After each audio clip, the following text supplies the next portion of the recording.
Hello there. Welcome, Stéphane Compain. Welcome. Thank you very much for the invitation.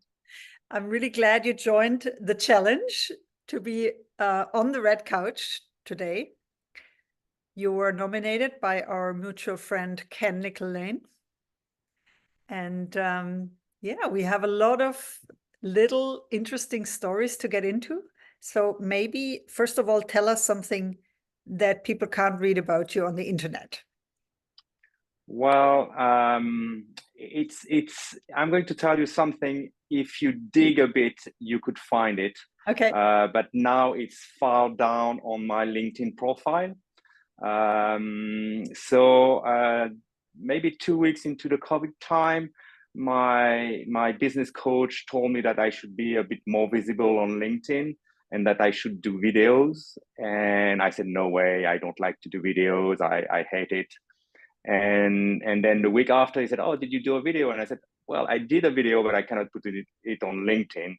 I did a dancing challenge with my daughter for her dance school. And I danced, I was in a tutu and dancing, but I cannot put that type of video on LinkedIn. And basically, he convinced me to do it. So yeah, it was a great challenge to do, and it's now far down on my LinkedIn profile. But yeah, I'm happy to share it. I'm definitely gonna search for it and put the link to that. I will send you the link because I saved the link when people ask me about it. So I will send you the link. Please do, so we can add it to the show notes. And I'm also gonna watch that performance. That's amazing. Really amazing. Maybe you could be a TikTok star by now. Yeah, the whole idea behind that is that it was to take advantage of the fact that we were in lockdown and that everybody was in front of their screen, whether phone or computer, laptop, tablets, and it was an opportunity to present myself and my company. And it's what I did. And funny enough is that, at that time, we were all talking about lockdown, people dying, people being sick. And then you had this crazy guy dancing, in front of in front of a video, in front of a camera with his daughter. And it was fun. And, people also needed something to laugh about. Exactly. I had a whole series on the pandemic games. I was trying to give people ideas what they can do in their time at home. And yeah, and I still have to laugh when I look at those blog posts because they also helped me, to get through that rather difficult time. Yeah. And tell us a bit more about, your company and why you do what you do. So our company is doing immigration and relocation services in Luxembourg.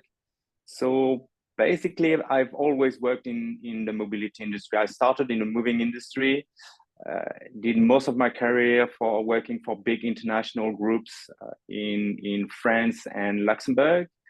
And 8 years ago, I lost my job. And I decided that maybe it was time to do something else. And the something else ended up that I still love my industry and the job I was doing. And I decided to launch my own business and co-founded LuxRelo with my wife. And amazing. we are assisting expats arriving in Luxembourg in finding a new home, obtaining their work permit, the whole assistance around arriving in a new country. Mm-hmm. And I framed you in my head very much as an immigration specialist, I guess, because we also originally chatted on an immigration-based Slack channel. So what would you say, what apart from losing the job, which, I think can happen to everybody, but what was your big driver behind starting a business of your own instead of just looking for a new job?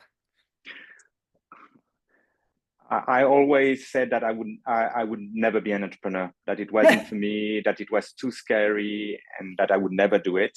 I lost my job. I was 49, and at that age, it's a bit difficult to find a new job. So I started to send CVs. I started to look at other industries.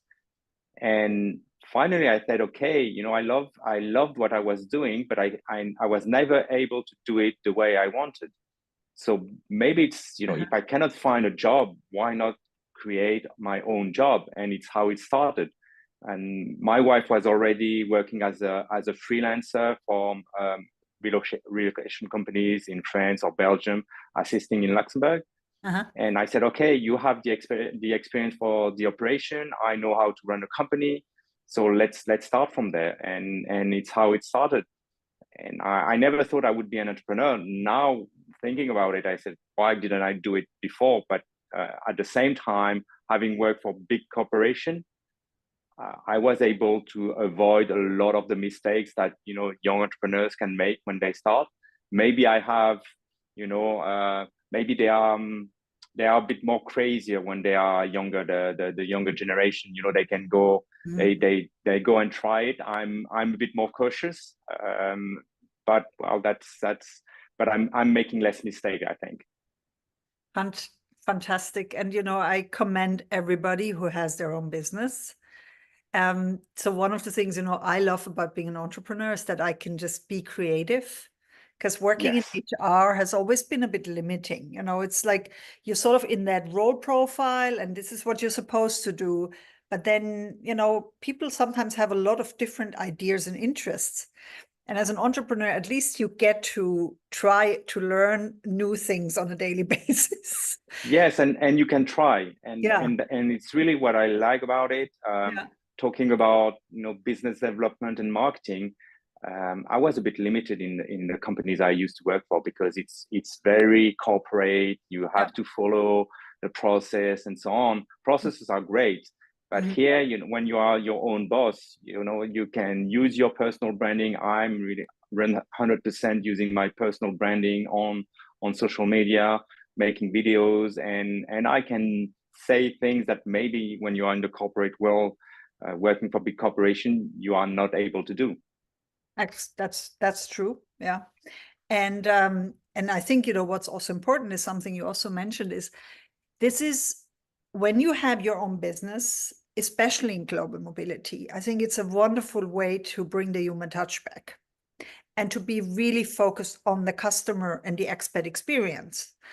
And this is something for me personally is very important, where, you know, I often felt like as a global mobility manager inside a company, I never have enough time for people. But here, you know, I can decide how I want to do things. So yeah, and I assume you do the same, right? Yeah, you're totally right. The big difference for me is that now we are able to focus, and we build the company around that. It's customer service. Yeah. And it's listening to their customer, adapting to their needs, guiding them, you know, so that they don't feel that they are guided, but they, you know, so that they reach the point where we want to guide them. And this makes the whole difference. And when we see the comments we receive, the testimonials, that's just great. And what is interesting in our business is that there is not a lot of businesses where you have people, you know, I still remember this lady. I don't remember where she was coming from, but we did, her immigration was a bit complicated. And on the day when we did her registration at the town hall in Luxembourg, we got out. She came to me and she hugged me. And, you know, even a doctor doesn't receive a hug. So you see the stress and the happiness to have been able to go through that. And I think also I'm like a lot of people, I'm in this business because I love people. I love helping people, and it's really rewarding. Amazing. Yeah. And you already mentioned young entrepreneurs, and you know, you have children yourself that are grown-ups, I guess. So what would you advise a younger version of you, let's say, you know, 25-year-old Stéphane, if they wanted to start their own business? I would say go for it. Funny enough, I have 3 children. The oldest one, he's really looking into finding, you know, the proper ID or the proper business to start. He wants to be an entrepreneur. and the two others wants the same. I'm pretty sure that at some point, three of them will be kind of entrepreneurs. And for me, it's just go for it. I think what is important, and it's some of the discussion I had with them, is you need to love what you are doing, whether it's in industry or services, because otherwise it's difficult to be motivated and work and put long hours when you start and keep the motivation. For me, doing relocation, I love it. I love to meet people. I love what we are doing. Maybe if I was selling cans, the passion wouldn't be here, and it's more difficult, especially when you start. Yeah. So it's one of the advice I would tell them is go for it, dream big, test it, listen to your customer. I think that's also the most important part.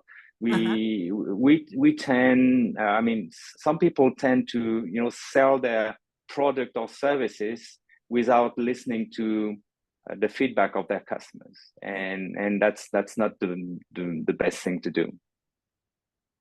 Wise words from you, Stéphane. Wise words, listening to the customers. Yeah, I think, and as we're also always customers ourselves, it's sometimes really good to see what other people are doing well or not so well.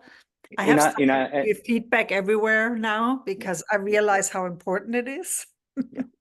Yeah, and also when you're going to different places, whether you're going to a hotel, to restaurants, or you're going to visit customers at their head office.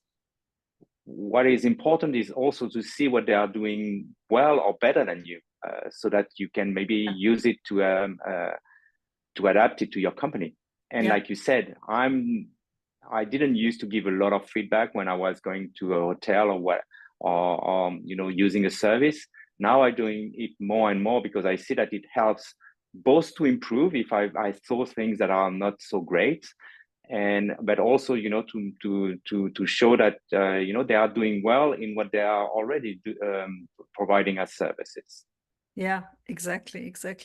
And are you active on social media?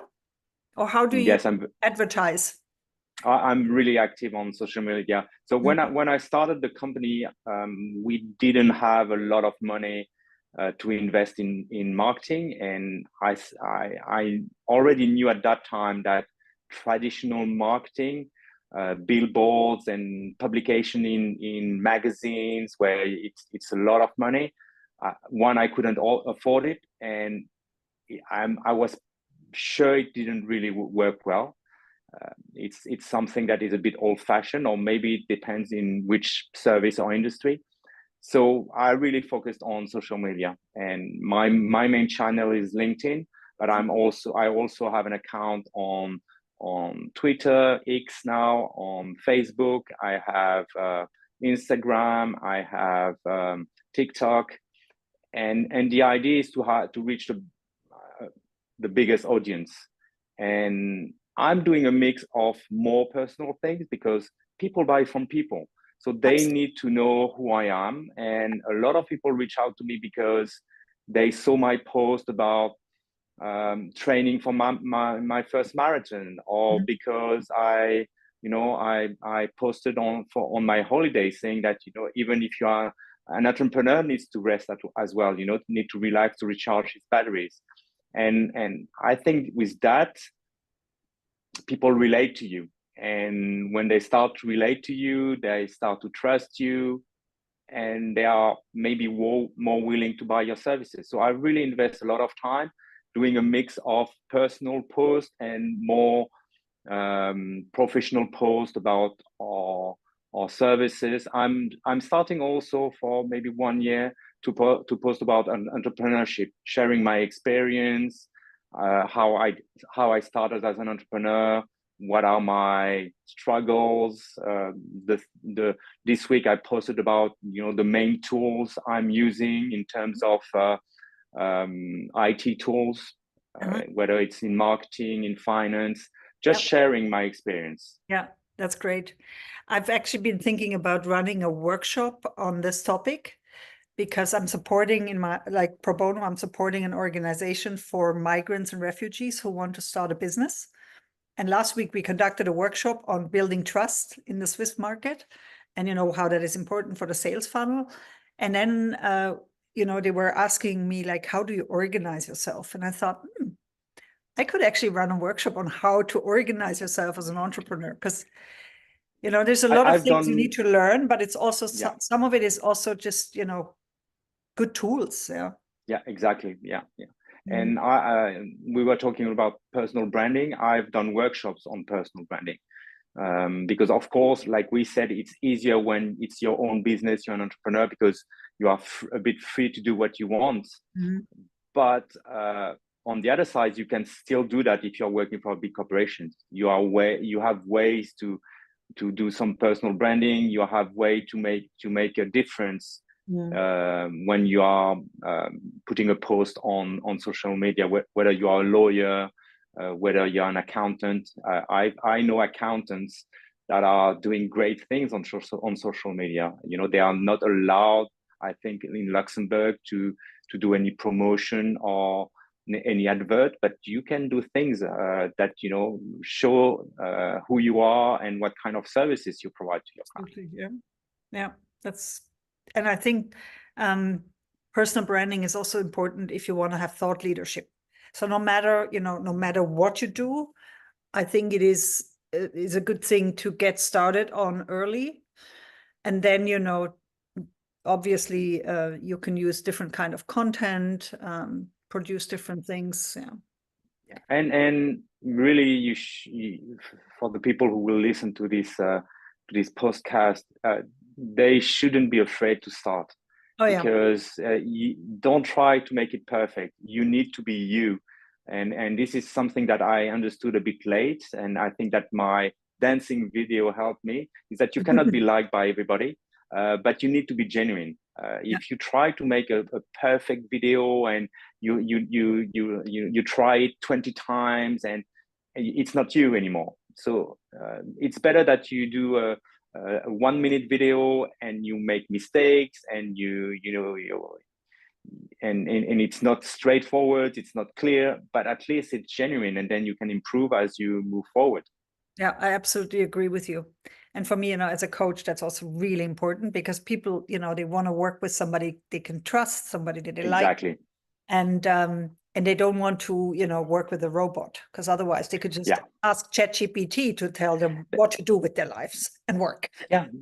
And that's the whole difference. It's why when people ask for my advice, I said, be yourself. Be yourself with your weaknesses, with your strengths. And if you have weaknesses, it's fine if you show them on LinkedIn, even if it's a professional network channel. But at least it shows who you are, and it shows that you are not a robot. And people want to go towards people that are more genuine than somebody that is built up from ChatGPT. Yeah, absolutely. I completely agree with you. Have you got anything exciting coming up, Stéphane? Well, exciting, I don't know.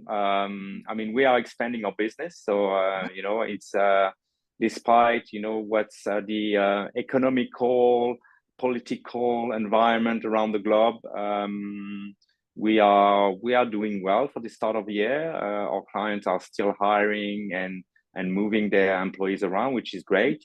Luxembourg being small, we might think about expanding in other markets if needed, or providing other services. So the great thing is that working with my wife, we brainstorm quite a lot. So people ask us, is it difficult to work? I would say that 98% of the people tell me that they would never be able to work with their spouse.